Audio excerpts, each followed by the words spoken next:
Hello guys, आजको मेरो नयाँ भिडियोमा सबैलाई स्वागत छ। आजको यात्रा हाम्रो डोडा चाँदनी पुलसम्मको, जुन कञ्चनपुर जिल्लामा पर्छ र एकदमै लामो र सुन्दरताले भरिएको छ। फाइनली गाइस, हामी सबै साथीभाइ मिलेर डोडा चाँदनी पुल पनि पुग्यौँ। त्यहाँ हामी हाँस्यौँ, रमायौँ र फोटो पनि खिच्यौँ र अन्त्यमा हामीलाई भोक पनि लाग्यो र भोक मेटाउन हामी कहाँ जाउँ भनेर सोच्यौँ अनि अन्त्यमा हामी पोखरी कटेज पुग्यौँ। त्यहाँ पुगिसकेपछि पोखरी कटेजमा बत्तीहरू झिलिमिल्ल बालिएका थिए।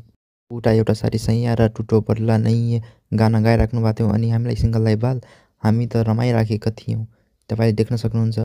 तर के गर्ने, राम्रो राजेश साथी उता कुनामा एक्लै बसेर भाउजूलाई सम्झिराखेर बसेका थिए। त्यसपछि त राजेश साथीलाई के हो हामी त चम्म लाग्यो। पछि राजेश साथीको मनमा त यसै गरी दमदमी आगि बलिरहेको थियो कि पछि साथीले आफ्नो मनमा लागेको पीडा मलाई भनिसकेपछि त्यो साथीको मनमा लागेको आगो निभाउनलाई म साथीलाई कोक पनि दिएँ। सँगसँगै हामी पनि नास्ता खाएर त्यसपछि हामी फोटो खिच्यौँ र भिडियो पनि बनायौँ र त्यसपछि हामी घर फर्कियौँ। यदि भिडियो मन पर्न गएमा लाइक कमेन्ट गरेर माया गरिदिनु होला। धन्यवाद।